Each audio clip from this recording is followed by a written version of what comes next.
وہ جو گورے جس کلچر کی طرف چل رہے ہیں، نبی صلی اللہ علیہ وسلم نے فرمایا لَتَتَّبِعُنَّ سُنَنَ الَّذِينَ مِن قَبْلِكُم، تم لوگ اپنے سے جو پہلے یہود و نصارہ ہیں نا ان کو فالو کرو گے، اور اتنی الٹی چیزوں میں ان کو فالو کرو گے۔ حدیث کا مفہوم ہے کہ آپ صلی اللہ علیہ وسلم نے فرمایا اگر ان میں کوئی گوہ کے بل میں گھسا ہوگا تم بھی وہاں گھسنے کی کوشش کرو گے، حالانکہ جو گوہ کا بل ہے وہ انسانوں کے رہنے کی چیز نہیں ہے،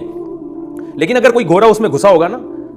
تو آپ کہو گے یار یہ بھی فیشن ہے، یہ بھی کلچر ہے، گورا کیونکہ گوہ کے بل میں گھس کے رہتا ہے تو میں بھی اس میں گھس کے رہوں گا۔ تو سینس لیس باتیں ہو رہی ہیں ہمارے معاشرے میں، کیونکہ یورپ کر رہا ہے، امریکہ کر رہا ہے، گورے کر رہے ہیں، وہ پچھتا رہے ہیں اس معاشرے سے، وہ تنگ آ چکے ہیں، وہ میرج کو پروموٹ کرنا چاہتے ہیں، لیکن ان کو پتہ ہے کہ معاملہ ہمارے ہاتھ سے نکل چکا ہے، وہ شادی کو پروموٹ کرنا چاہتے ہیں، تبھی تو ان کے یہاں اتنے سخت قانون ہے کہ ڈیورس دینے پر آدھی جائیداد دینی پڑتی ہے، اس لیے کہ وہ چاہتے ہیں کہ کامیاب ازدواجی زندگی ہو، لیکن اب معاملہ ان کے ہاتھ سے نکل چکا ہے۔ جو غلطی وہ کر رہے ہیں آج ہمارے ہاں بھی وہ غلطیاں کی جا رہی ہیں۔ یہ کام ہندوؤں کے کرنے کا ہے، girl friend boy friend Valentine day منانا اور گرل فرینڈ کو پھول پیش کرنا اور اس کو جو ہے نا وہ تحفے تحائف دینا، یہ ہندوؤں پہ سوٹ کرتا ہے، کیونکہ ان کے پاس کوئی سسٹم نہیں ہے، ان کے مذہب کی کوئی ٹھوس تعلیمات نہیں ہے اس بارے میں۔ یہ کام عیسائیوں پہ سوٹ کرتا ہے کیونکہ ان کے پاس سسٹم نہیں ہے، تباہ ہو گیا، ان کی آسمانی کتابوں میں تحریف ہو گئی۔ یہ یہودیوں پہ سوٹ کرتا ہے، یہ سکھوں پہ سوٹ کرتا ہے۔ ہم مسلمان ہیں، ہمارے پاس الحمد سے لے کے والناس تک اللہ کی کتاب قرآن مجید کی شکل میں موجود ہے،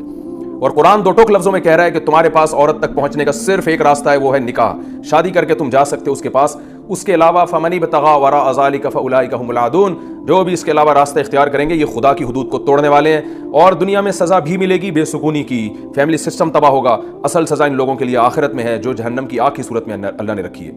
تو آپ کو اسلام نے 4 شادیوں کی اجازت دی ہے، نہ سنو معاشرہ کیا کہتا ہے، آپ حلال طریقے سے 4 بیویاں رکھو، ان کے درمیان عدل کرو، ان کے حقوق ادا کرو، ان سے ہونے والی اولاد کے باپ بن کے دکھاؤ، ان کی کفالت کرو، ان کو گھر دو، رہائش دو، ان کے حقوق ادا کرو، لیکن آپ کو گرل فرینڈ ایک بھی رکھنے کی اجازت نہیں ہے، نہ گرل فرینڈ کو آپ کو تحفے تحائف دینے کی اجازت ہے۔ اور اگر آپ کی سمجھ میں یہ باتیں نہیں آ رہی تو